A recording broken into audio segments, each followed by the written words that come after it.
ọwọ́ bá o ọwọ́ bá o alákòóbá of Ìjẹ̀bú Òde ọwọ́ bá o ọwọ́ tẹ̀ o ọwọ́ tẹ̀ o àkóbá ni of Yorùbá land ọwọ́ tẹ̀ o ọwọ́ ti padà bá alákòóbá àkóbá ni apàrọ̀mọ́ ni jayé ọwọ́ padà bá àṣírí ẹ̀ tú tábà ṣe fídíò tábà ní bá wa ṣí ẹ fídíò yìí àwọn kan á ní bóyá tó ń fẹ́ jẹ ni ṣe rí i pé kò sẹ́ni tó jẹ́ illiterate àwọn engineer tí wọ́n ṣe phones ni wọ́n ní ọpọlọ àti ṣí ẹ fídíò alákòóbá of Ìjẹ̀bú land or àkóbá ni of Ogun State ẹ bá wa ṣí ẹ fídíò yìí kó wá kan bàbá eléyìí of Ogun State governor of Ogun State ọmọbìnrin yìí wọ́n gbọ́dọ̀ gbé ìgbésẹ̀ lórí ẹ̀ iṣẹ́ informant lòun ń ṣe kò ṣe informant pé nǹkan tí kò dáa kó lọ report fọlọ́pàá o informant ẹ̀ ní wípé gbogbo ẹni tó bá fẹ́ ṣoríire láyé kó wá bó ṣe máa fà wọ́n wálẹ̀ the government should do something about the bad eggs tó wà nínú àwọn ọlọ́pàá eléyìí ń kò láyìn ó ń kò láàbò pẹ̀lú àwọn ọlọ́pàá láti fa àwọn ọ̀dọ́ tí wọ́n kọ̀ láti jalè tí wọ́n kọ̀ láti pa àwọn èèyàn lẹ́kún jayé ó ń kò láàbò pẹ̀lú àwọn bad eggs tó wà nínú àwọn ọlọ́pàá láti fìyà jẹ wọ́n ó ṣọ́ọ̀kì yín ó ṣọ́ọ̀kì èmi náà tí ò bá ti pé àwọn yẹn ti pín fọ́tò ẹ̀ káàkiri ni àgbá kò bá tún ṣe àwọn kan láàárọ̀ yìí mi ìfẹ́ bọ̀ pé ó lọlé olóró bóyá ẹ máa share fídíò yìí kí ojú ẹ sọ̀fèsì káàkiri gbogbo àgbáyé káwọn fámìlì ẹ̀ ìrandíran ẹ̀ kọ́ mọ owó ẹni tó yà bóyá ẹ̀ ní share fídíò yìí ẹ jẹ́ kí n pàdé ká pàdé ní comment section who do we trust again Nàìjíríà ti dojú kejì o kọ́lọ́run ṣàánú wa ni sọ̀rọ̀ wèrè.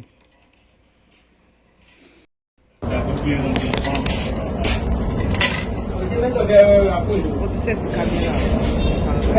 I'm going to reason. I better. I better. Really?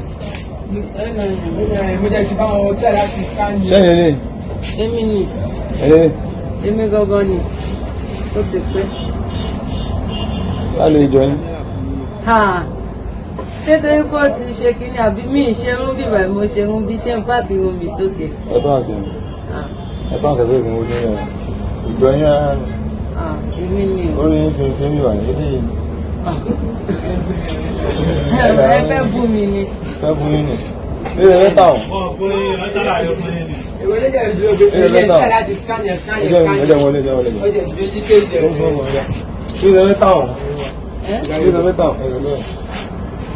That's Mo ní problem.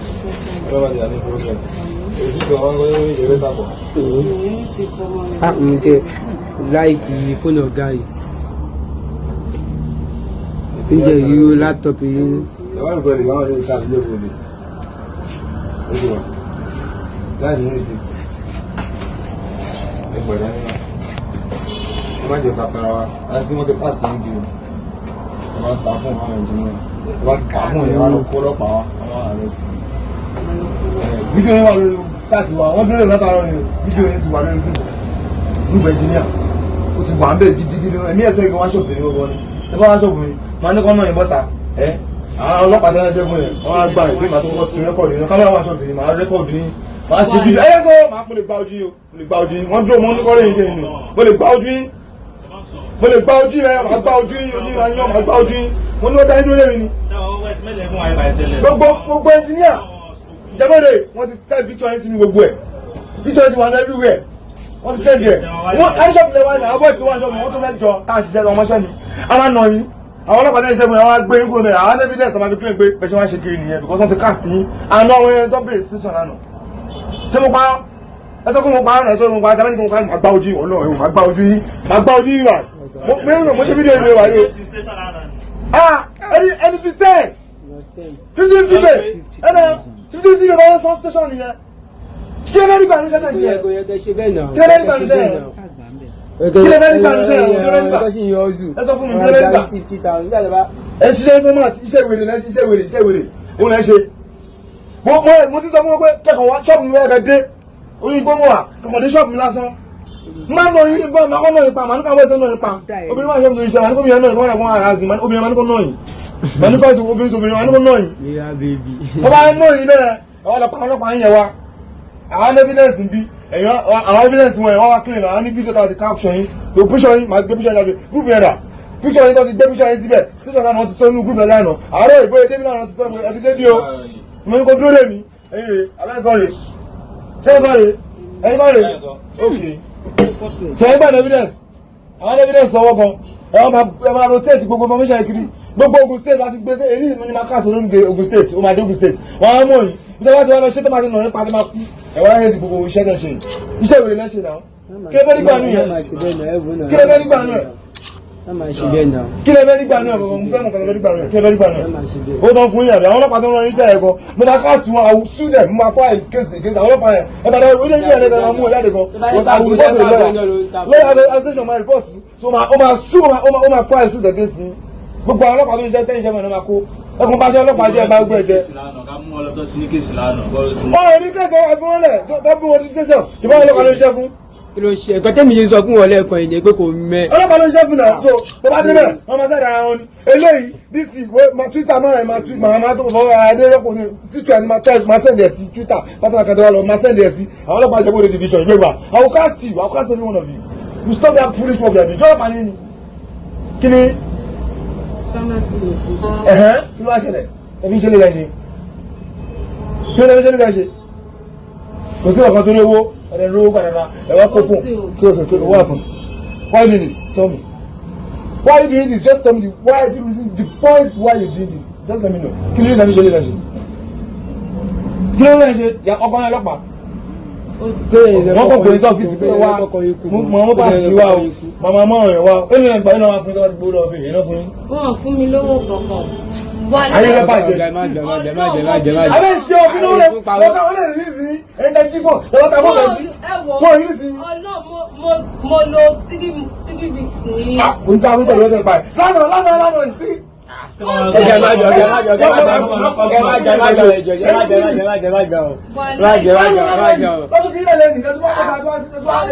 Kótó di pé wọ́n fi mílíọ̀nù kótó di pé mo mú wọn lọ síbi tí mo ti dá fún ẹ. Ọlọ́run. ẹgbẹ́ ìrẹ́kọ̀ọ́ wọn nílànà nítorí tó ń fún ọ̀gá ẹ̀kọ́ pépà àwọn fún òwe tẹ́kọ̀ọ́ kiri ẹgbẹ́ ìrẹ́kọ̀ọ́ wọn yìí ẹni mélòó lọ́kùnrin wọn yìí wọn fún òwe tẹ́kọ̀ọ́ kiri ẹjọ́ ẹ̀yin tẹ̀ ń wò ṣó ti clear báyìí kí lẹ lérò pé ó yẹ kán ṣe fún ọmọbìnrin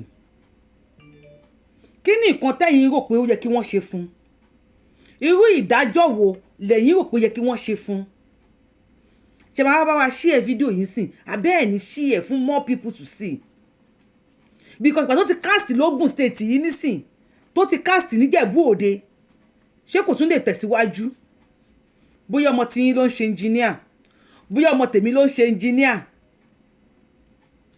àwọn ń tún fóònù ṣe ni ayé ìgbà kan wá ní UK use London use ẹ pójú òṣè fi mọ̀ wá ẹ̀dá inú ẹ̀dá ò dàbí òde tẹ̀bárẹ́ nìyàn kẹ́ máa ṣọ́ra look how decent she dress natural hair ló wà lórí ẹ̀ kò fi pámì sí godly person ó mú kaba àwọn kí má dárúkọ anybody ó mú kaba ó wọ̀ yẹn ó lọ kí ló ṣe é òun ní problem mi ìṣúọ̀ pé problem lè tọ́nú ayé obìnrin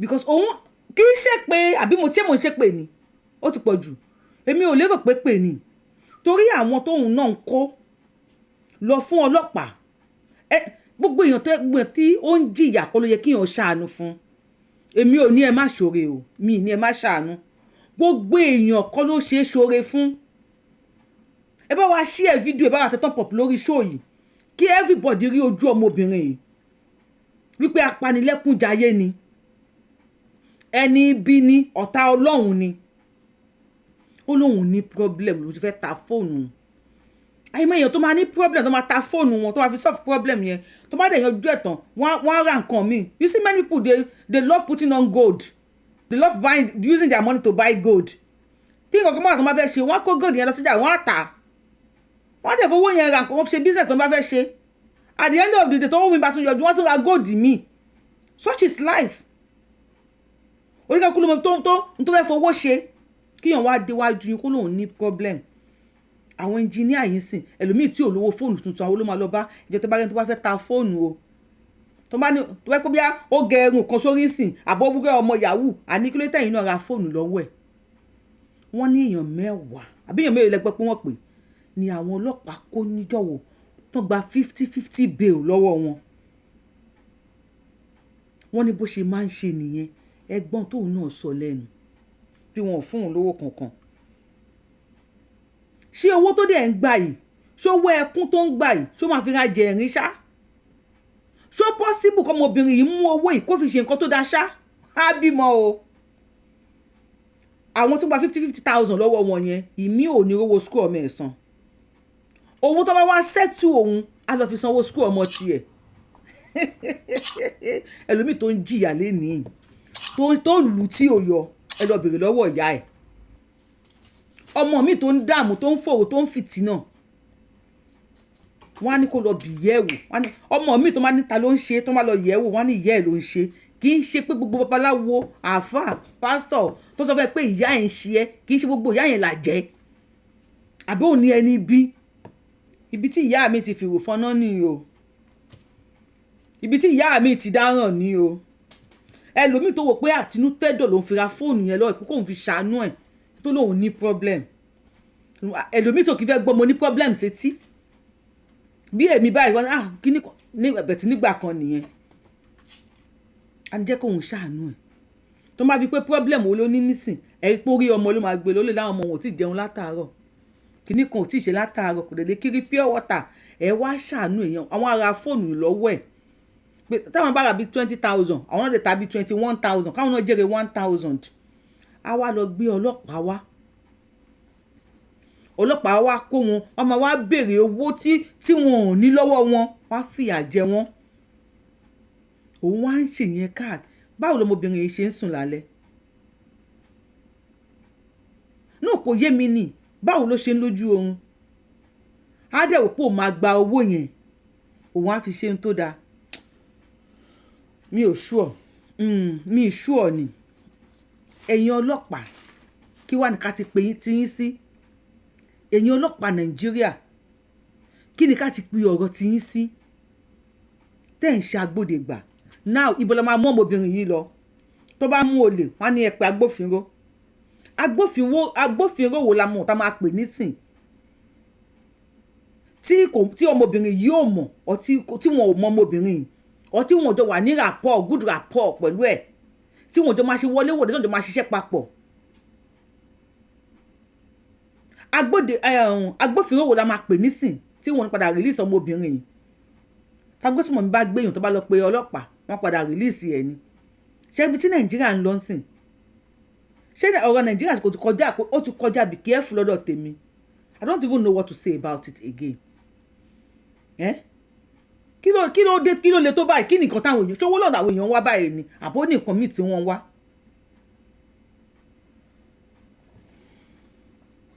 Mi rò bóyá àwọn ọmọbìnrin o lè lúlà o àfi tó bá change kúnnú wà tó ra wọlé. Mi rò pé bóyá o lè ṣe o lè rí ṣe àfi tó bá jáwọ́ torí nísìn wàá mú owó yẹn wàá pawó ẹkún lọ́wọ́ àwọn kan wàá fira jẹrin. Ẹ bá mi share fídíò kó kan eléyìí of Ogun State Governor Dàpọ̀ Abíọ́dún. Please your attention is needed sir. We need you sir. We need you. I think àbí ẹ̀yin tẹ́ ń wò mí àbí kí lẹ rò because mo pé Dàpọ̀ Abíọ́dún àti lè pè governor ẹ jọ̀ọ́ torí Ọlọ́run ẹ bá mi share fídíò yìí kó kan Governor Dàpọ̀ Abíọ́dún torí ọmọbìnrin yìí tó bá ti bóyá cast níbi fóònù yìí ó lè padà máa lọ jí èèyàn gbé kó máa lọ tà wọ́n fún àwọn tó ń fi ṣògo owó àbí àwọn tó ń ta pàtì àbí àwọn tó ń jẹ́ wọ́n náà ti ń jẹ èèyàn sìn wọ́n ti ń practice cannibalism ní Nàìjíríà nísìn. Please ẹ bá mi share fídíò yìí kó kan Governor Dàpọ̀ Abíọ́dún eléyìí of Ogun State. You need to do something about this girl. Àwọn ọ̀dọ́ wọ́n san fóònù tó ń tún ṣe yẹn wọ́n sanwó lé ìmí nǹkan tó bá ra fóònù yẹn lọ́wọ́ ẹ̀ kò níta lódìdí o. Bẹ́ẹ̀ tó gbé fóònù repair wá kó àwọn repair fóònù ó ti lọ́kàn pé ok screen yẹn òun á yọ òun á fi ṣe eléyìí àtàwọn kan ẹjọ́ ẹni tó sì fọkàn sí yẹn tó wá lọ gbọ́lọ́pàá wa tán wá mú number one ó ti bà orúkọ ẹ̀ jẹ́ wípé ó rajà olè ó wá mú different pictures sí ẹ̀ á gbé sórí fóònù yẹn eléyìí ti expert o ògbólógbò lélẹ́yìí ògbólógbò expertise different pictures ẹ̀ ó ti gbé sórí àwọn phones yẹn ó ní time tó yẹ kó lọ fi kiri pure water kó lọ fi kiri ragolisi ẹ̀hún minerals kíní kan báyìí làkàṣẹ́ra kò rí time fi ṣe yẹn. And what is the cause of this? Ṣèjọba ni ṣáráàlú ni ṣó lè ni àbí àìlẹ́mìí ọlọ́run ọba. I don't even know who to trust. Ta ló máa falẹ̀ lọ́wọ́ ń sìn? Ó lè gbé ó lè gbà. Yorubawuyi lórúkọ mi.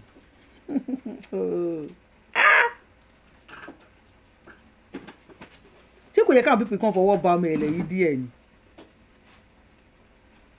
Pápá ayé àwọn bàbá wa ní nísìnyí wọ́n bá tọ́jú nǹkan sí lára tán ní kó máa lọ rán. Ẹ má jẹ́ ká ṣe kinní kan. Ṣé kò tó kó máa rán nǹkan?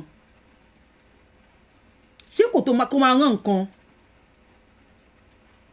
So I'm going to cook exercise story kékeré kan fún yín. Wọ́n ní ẹnìkan wọ́n ní ó jí owó ẹnìkan. Owó yẹn di owó kékeré, let's say like 2,000 naira. Wọ́n ló jí. But wọ́n wá mú. Ó ti pẹ́. Ó náà ti lówó. Wọ́n ló wá lọ bá ẹnìkan pé níjọ́ báyìí o. Owó báyìí tẹ̀ ń wá. Òun lòun jí. Let us pé 2,000 lówó yẹn o. Pé 2,000 tẹ̀ ń wá nígbà yẹn òun lòun jí o. Ṣùgbọ́n òun ti lówó nísìn. Òun fẹ́ fún yín ní 2,000 naira yẹn padà. But òun ò wá ní fún yín ní 2,000, wá fún yín ní 2 million padà. Ṣé bóyá kí inú ẹnìyẹn dùn kó wà happy àbí? Kọ́tẹ́yìn náà sọ nìyẹn. Ẹnìyẹn wá ní òun ò ní gba 2 million. Ó ní kó fún un ní 200 million. Ó lóun ò ní gbà. Kí ló dé? Ẹ tó jí 2,000 yín tó fẹ́ fi fún yín 2 million. Ẹnìyẹn the last 2,000 naira tó wà lọ́wọ́ òun. Ọmọ òun tó sick. Òun fẹ́ ra oúnjẹ fún. Òun dẹ̀ fẹ́ ra oògùn fún. Nínú 2,000 naira yẹn nígbà yẹn. Ṣùgbọ́n tó pé òun jí 2,000 naira yẹn ní àpò òun. Tóun ò rí ṣe nǹkan tó fi ṣe fọ́mọ òun. Ó lọ́mọ yẹn jáde láyé. Ó wá bí pé ṣé 2 million tó fẹ́ fún un ṣó lè dá ẹ̀mí ọmọ òun padà. Kò tó dá ọmọ bí ìka ṣe lè hùn kó kéré tó ìka bó ṣe hùn kó kínkínní báyìí tó má try láti ṣe fún yàn because ìka tó fẹ́ ṣe fún yàn yẹn o ò mọ bí tí ìka yẹn máa bọ́ sí lára onítọ̀hún. Yorùbá ṣe ń pòwe pé ká tó dá ọmọ ẹyẹ lóró ká kọ́kọ́ fọ̀rọ̀ rora ẹni wò ká tó gẹṣin ní kẹ́ṣẹ́ ká kọ́kọ́ fi ọ̀rọ̀ rora ẹni wò. O fẹ́ gúnyàn lábẹ́rẹ́ ni ṣé o ti rówó ibi tó máa bọ́ sí lára onítọ̀hún. Ìwọ lè pé ṣebí 2,000 naira péré ni mo jí lára rẹ̀. Ẹlòmíì tọ́lọ́pàá gbé yẹn ìjọ yẹn tó wá síbi iṣẹ́ kò sí nǹkan kan tó fi lẹ̀ ńlé. Ẹ jẹ́ ń lọ sí ṣọ́ọ̀bù Ọlọ́run lè máa jẹ́ wá ni. Àwa rí change díẹ̀ ọlọ́pàá ìwọ wá máa ta fóònù fún ọlọ́pàá wá gbé àwa mú owó tó ní lọ́wọ́ wọ́n tún wá lọ yákun wọ́n á fi béèlì ẹ̀. O mọ condition tí ìyàwó ẹ̀ wà nílé. O mọ condition táwọn ọmọ ẹ̀ wà nílé. O mọ bí òun fún ara ẹ̀ ò tí ì jẹun ṣó mọ̀. Adánilóró ẹ ṣe pẹ̀lẹ́pẹ̀lẹ́ o. Pẹ̀lẹ́pẹ̀lẹ́ ó tú ọwọ́ yín gbogbo tẹ máa ń ṣèkà fún yàn yẹn. Ẹ máa rò lẹ́ẹ̀mejì ọmọbìnrin lè máa pe òun kàn tí bó nǹkan ta fóònù kọ́kàn mú kọ́kàn gbowó kọ́kàn rẹ̀ sẹ́tù wọn ni. Èèyàn ọlọ́pàá tẹ̀ ń ṣe bẹ́ẹ̀ náà ẹ máa rọjú alẹ́ kẹ́ ẹ máa rà túbọ̀ tán yín. Tẹ́bà wá nífẹ̀ẹ́ ara yín ẹ máa ro tàwọn ọmọ tẹ́ fílẹ̀ torí ẹ̀sùn ògbóògùn. There is something called law of karma. Kò gbọ́ ògùn kò gbàdúrà ó máa padà ké ṣáá ni. Ẹ̀sùn ń gbẹ́bẹ̀ bí òkè lórí yín á ké lórí àwọn ọmọ yín àwọn yẹn máa wá bùn yín lépè lọ́nà ọ̀run. Yorubawuyi lórúkọ tèmi. In case you are coming across my page for the first time Yorubawuyi lèmi ń jẹ́. I am the one and only Akalolo of Yoruba land. Adáwọn ilẹ̀ Yorùbá ọmọjọmọ lọ. Iye olóyè tí ò pé méjì Abẹ́ní ọmọ òṣèré pààrọ̀. Ẹni tó máa pààrọ̀ ti wá déwájú federal government tó bá sáìn ni ó máa déwájú Elédùmarè. Èèyàn kí n rọ́lọ́run lọ́fẹ̀ẹ́ á kú bí 99 times yes. Tó bá padà wá sáyé kó wá di Methuselah. See you on my next show. Bàbá wa share video yìí. And if you want more of this, follow me for more. Ẹ ti tẹ́ tán pọ̀ lórí show yìí. Bye. I love you. See you.